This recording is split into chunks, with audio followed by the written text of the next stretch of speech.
¿Tenemos solo 6 emociones básicas? Así como decía Paul Ekman. Quédate a ver el siguiente video porque de seguro te vas a sorprender.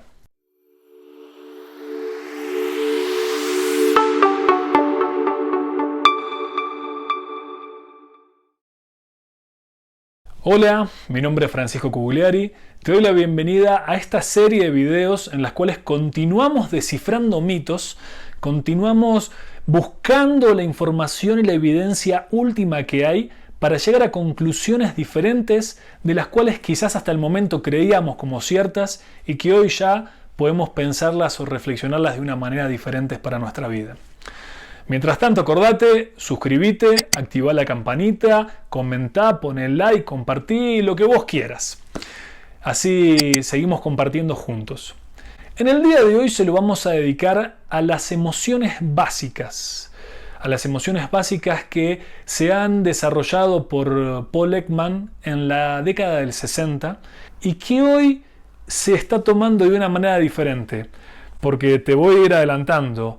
Ya hay una teoría diferente de cómo las emociones básicas en verdad no son de esa manera, sino que se construyen las emociones de una manera diferente. Suena muy interesante, así que quédate conmigo porque te voy a dar mucha información si es de la que te gusta recibir. En 1960 el científico Paul Ekman llegó a la conclusión de que nosotros tenemos 6 emociones básicas. ¿Cómo llegó a esa conclusión? Había hecho un viaje a Papúa Nueva Guinea a hacer un análisis con una tribu que estaba alejada del mundo occidental y del mundo en sí. Y se dio cuenta de que sin importar el idioma, el dialecto o la representación que tenían sobre el mundo, había algo que los unía y era la forma en expresar o la forma en que expresaban sus emociones de una manera instintiva. Y llegó a la cuenta de 6 emociones específicas, de las cuales fueron el miedo, la alegría, la rabia, la tristeza, el asombro y el asco o el disgusto. Él decía que sin importar en qué lugar del mundo te encuentres, hay emociones de las cuales vos vas a hacer o expresar de una manera instintiva. ¿Qué es lo que pasa con estas emociones y cómo siguieron asentándose en este estudio de Paul Ekman? Después de darse cuenta de que habían expresiones que eran iguales, o sea que una persona con miedo hacía la misma expresión de miedo, con una expresión de asombro tenía la misma expresión, de alegría también podía expresar la misma alegría de la misma manera sin importar en qué país se encontrara. Y llegó a hacer un estudio en el cual también lo llevó a un análisis que hizo desde un estudio en computadora, en el cual ponía una imagen de una persona, quizás con una expresión más triste, con una expresión más alegre, con una expresión más de ira, frunciendo el ceño, y al lado ponía el listado de las 6 emociones. Y decía, bueno, elija cuál es la emoción en el listado que se asimila más a la representación que hay en la imagen. Con ello fueron asentando que una persona decía como, bueno, si está con ese ceño fruncido, está con esa cara, significa que es una persona que está con ira, con esa rabia que tiene. Y si está más sonriente, es que tiene alegría.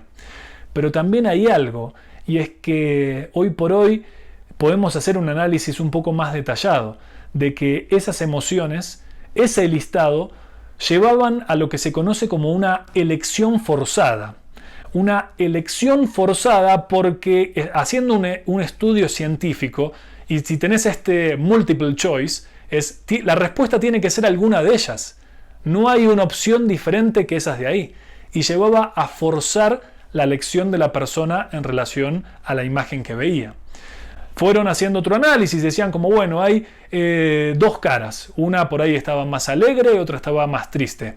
Y hacían una explicación de un texto. Decían como quizás una persona acaba de perder a alguien de la familia. ¿Cuál sería la imagen que representa más? ¿Una persona alegre o triste? Entonces seguían haciendo estos estudios para llegar a esas conclusiones. Lo que fueron llevando a sentarse cada vez más de que las emociones eran básicas e inherentes en cualquier persona del mundo. Ahora, debo decir también, fue pasando el tiempo y Paul Ekman agregó más emociones básicas, pero la teoría de las emociones básicas sigue estando presente en un montón de estudios que hay en todo el mundo. Hace poco hubo estudios nuevos de una persona que se llama Lisa Feldman Barrett, es doctora, hizo estudios en psicología y sacó un libro que se llama La vida secreta del cerebro, cómo se construyen las emociones. Y en él llegaba a un punto de vista diferente, en el que decía que las emociones no son básicas, las emociones no son iguales en las personas porque los contextos en donde se vive influyen y marcan una diferencia en cómo va a expresarse. Ella decía que, por ejemplo, así como Paul Ekman fue a Papúa Nueva Guinea, en su laboratorio o en su estudio científico, ella tenía a una estudiante de nombre María Gendron, que lo que hizo, y fue hace muy poquito tiempo esto, creo que fue como en el 2015, fue hasta Namibia, también a buscar una tribu que esté apartada de la sociedad, y conoció a la tribu Imba, y en el cual hizo un estudio diferente con ellas, también enfocada en las emociones y en las expresiones faciales y corporales que podían estar unidas a lo que es la emoción respectiva que una persona puede estar sintiendo. Y llegaron a una conclusión diferente. Y es que, por ejemplo, cuando le mostraban una imagen de una persona que estaba con una cara de miedo, o sea, quiero decir, sus ojos estaban más abiertos, estaban con una expresión como de miedo, como digo. En la tribu Imba no decían la palabra miedo, sino que decían que esa persona estaba mirando. Cuando le mostraban una imagen de una persona alegre, no decían que la persona estaba alegre, sino que sonreía. Entonces, fíjate esa diferencia, ya no le estaban categorizando a la emoción en sí, sino que representaban qué estaba pasando. Entonces, Lisa Feldman Barrett llegó a esa conclusión diferente, y es que nosotros creamos conceptos en nuestra vida. Construimos conceptos de qué es lo que significa ese momento específico en nuestra vida, qué es lo que significa esa alegría en ese contexto específico nuestro, ese miedo, esa rabia, esa tristeza, y que no hay emociones que son universales. Ella decía, no es lo mismo un miedo en una persona diferente, no es lo mismo la rabia en personas diferentes. Hay personas, por ejemplo, que ante una discusión o una situación de pelea con un jefe puede o comerse las palabras o insultarlo o querer pelear, y estamos hablando desde la misma concepción de la ira. Entonces tenés una ira que está categorizada o con una concepción diferente. Por eso los conceptos, ella dice que mientras más desarrollemos conceptos sobre qué es realmente lo que estamos viviendo y a qué le estamos dando esa experiencia, va a ayudarnos a entendernos mejor. Había un comentario que hizo ella que a mí me encantó, porque decía que una vez la habían invitado a salir cuando ella era más adolescente y que no le gustaba el chico, pero dijo, bueno, está bien, voy con él como para compartir. Y cuando estaba en esta cita, sintió esas mariposas en el estómago. Y por más que ella decía como, bueno, pero no me gusta, pero siento las mariposas en el estómago, así que debe ser que sí me gusta en realidad. Y bueno, volvió a su casa, ¿y qué pasó? Al día siguiente estuvo enferma y cayó porque lo que tenía era un estado gripal. Entonces empezó a darse cuenta de que puede que nosotros estemos construyendo emociones sobre lo que nos pasa internamente. Eso que para ella una descompostura o una situación de malestar, en el contexto de cita, dijo, ay bueno, es un malestar, son mariposas en el estómago, es el enamoramiento. Pero en verdad no, era otra cosa. Era una gripe que estaba desarrollando. Tener conceptos va a ayudarnos a marcar una diferencia en cómo nosotros representamos nuestras emociones. Y nuestro presupuesto corporal es algo que también Lisa Feldman Barrett desarrolla. En el presupuesto corporal así como nosotros hablamos de nuestro cerebro como máquina que hace proyecciones de cuánta energía tiene que consumir y cuánta energía tiene que guardar para mantenernos con vida, es lo que hace de que actitudes diferentes o comportamientos diferentes en contextos diferentes nos van a dar información diferente. Por ello, cuando se hablan de emociones, rompe ya esta teoría de las emociones básicas que durante tanto tiempo se desarrolló y se explicó en diferentes lugares, para llevar desde un punto de vista diferente que las emociones se construyen. ¿Por quién? Por nosotros. Nosotros construimos nuestras emociones según el contexto, según el concepto que nosotros tengamos de esa experiencia y según el presupuesto corporal que nosotros estemos teniendo para tomar esa decisión o, por contraparte, no tomarla. Quiero agregar un tema más, ya que es importante del cerebro, de las emociones y de cómo funciona nuestro cerebro. Es más, si estos temas te gustan, nosotros hace poquito publicamos un video sobre el cerebro y la teoría evolutiva del cerebro triuno, los hemisferios cerebrales, que también te dejo el enlace para que lo puedas ver cuando vos quieras y profundizar sobre ese tema. Y para agregar entonces sobre lo que es la amígdala cerebral y cómo está relacionada sobre la emoción, y el hipotálamo y sobre cómo guarda los recuerdos. También hay muchos estudios y hay muchas personas que hablan que la amígdala es la base de las emociones y del miedo. Y el hipotálamo es la base de los recuerdos que no son emocionales, pero es donde está esa biblioteca de recuerdos que nosotros tenemos y que guardamos, están puestas en el hipotálamo dentro de nuestro cerebro.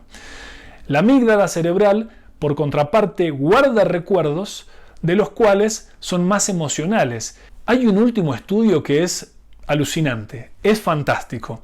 Está relacionado con la amígdala cerebral.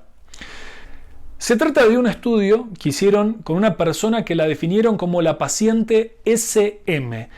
Era una persona que tenía una enfermedad de la cual su amígdala cerebral estaba dañada. Desde su infancia, adolescencia, se iba dañando cada vez más, por el cual ya esta persona no tenía amígdala y, en teoría, no sentía miedo.